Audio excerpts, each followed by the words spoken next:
তো আমার আর কেউ নাই। আল্লাহ গো, তুমি যদি মাফ না করো কে আমাকে মাফ করবে? তুমি যদি মাফ না করো কে আমাকে মাফ করবে? তুমি যদি আমাকে মাফ করো তাহলে তোমার কোনো দিকে কমবে না, তুমি যদি আমাকে মাফ না করো তোমার কোনো দিকে বাড়বে না।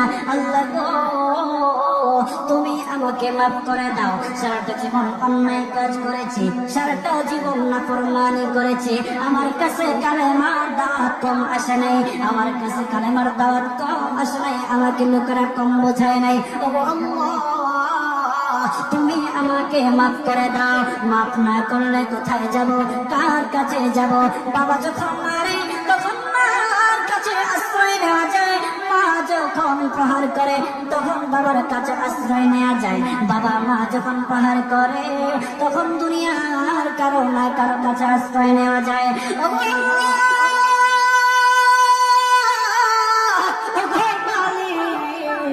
তুমি যদি আমাকে মারো, তুমি যদি আমাকে আযাব দাও, ওগো আল্লাহ, কার কাছে যাব, কার কাছে গিয়ে মাফ চাইবো?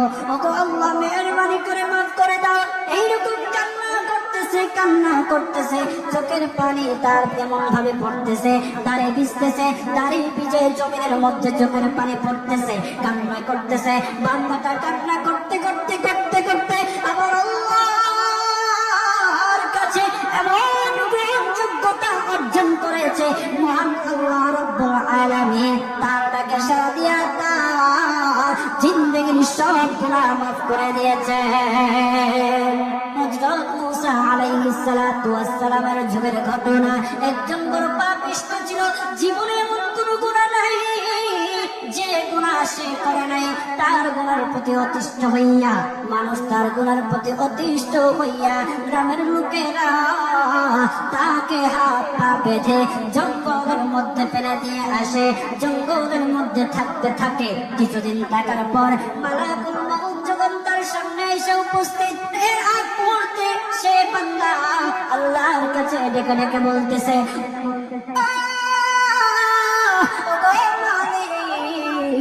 তুমি ছাড়া তো আমাদের আর কেউ নাই, তুমি ছাড়া তো আমার আর কেউ নাই। আল্লাহ গো, তুমি যদি মাফ না করো কে আমাকে মাফ করবে? তুমি যদি মাফ না করো কে আমাকে মাফ করবে? তুমি যদি আমাকে মাফ করো তাহলে তোমার কোনো দিকে কমবে না, তুমি যদি আমাকে মাফ না করো তোমার কোনো দিকে বাড়বে না। আল্লাহ গো, তুমি আমাকে মাফ করে দাও। সারাটা জীবন অন্যায় কাজ করেছি, সারাটা জীবন নাফরমানি করেছি, আমার কাছে কালেমার দাওয়াত কম আসে নাই, আমার কাছে কালেমার দাওয়াত কম আসে নাই, আমাকে লোকেরা কম বোঝায় নাই। ও আল্লাহ, তুমি আমাকে মাফ করে দাও। মাফ না করলে কোথায় যাব, কার কাছে যাব? বাবা যখন মারে তখন মার কাছে আশ্রয় নেওয়া যায়, মা যখন প্রহার করে তখন বাবার কাছে আশ্রয় নেওয়া যায়, বাবা মা যখন প্রহার করে তখন দুনিয়ার কারো না কারো কাছে আশ্রয় নেওয়া যায়।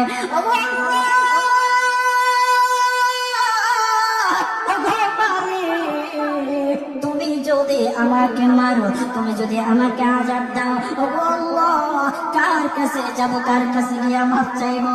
ওগো আল্লাহ, মেহেরবানি করে মাফ করে দাও। এইরকম কান্না করতেছে, চোখের পানি তার এমন ভাবে পড়তেছে, দাঁড়ে ভিজতেছে, দাঁড়ি ভিজে জমিনের মধ্যে চোখের পানি পড়তেছে, কান্না করতেছে। বান্দাটা কান্না করতে করতে করতে করতে আবার আল্লাহর কাছে এমন যোগ্যতা অর্জন করেছে, মহান আল্লাহ রাব্বুল আলামিন তার ডাকে সাড়া দিয়া তার জিন্দেগির সব গুনাহ মাফ করে দিয়েছে।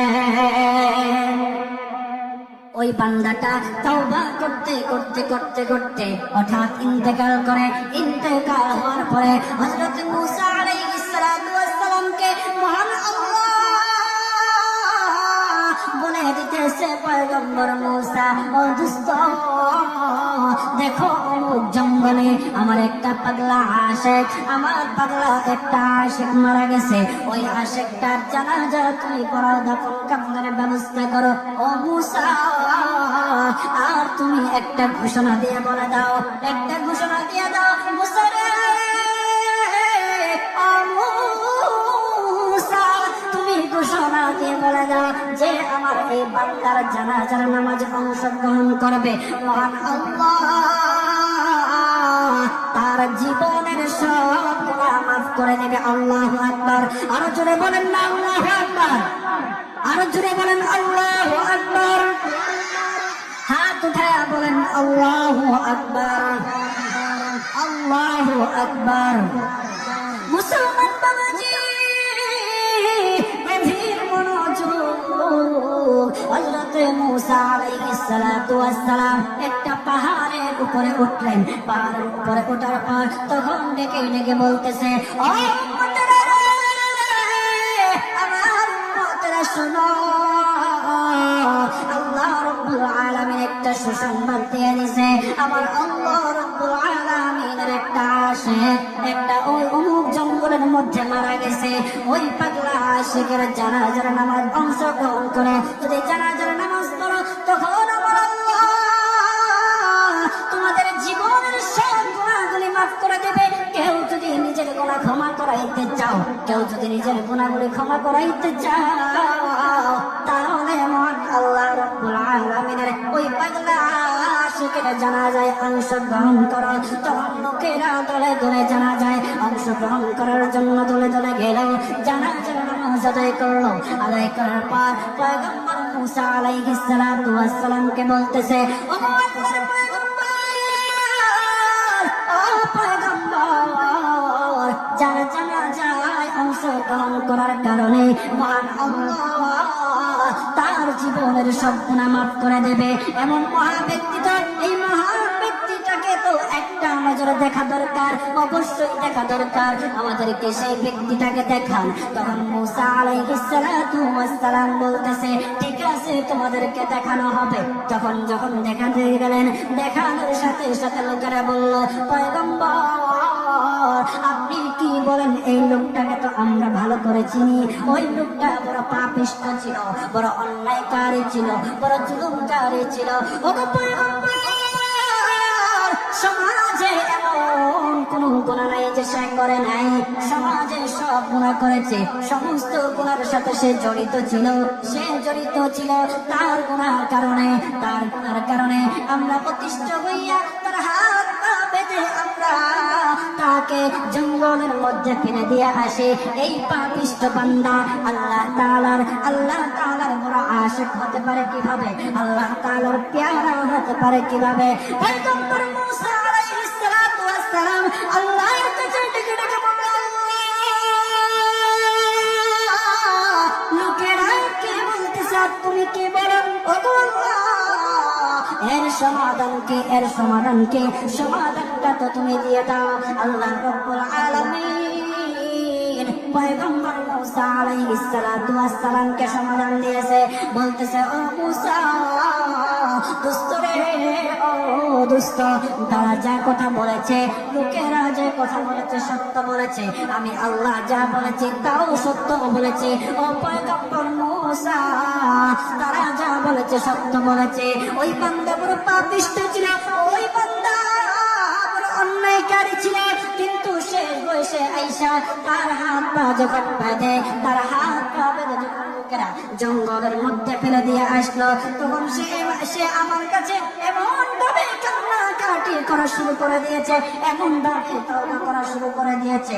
আমি আল্লাহ তাআলার এত দয়া, আমি আল্লাহ তার ডাকে সাড়া না দিয়ে পারলাম না। তার ডাকে সাড়া দিয়ে দিলাম। ও মুসা,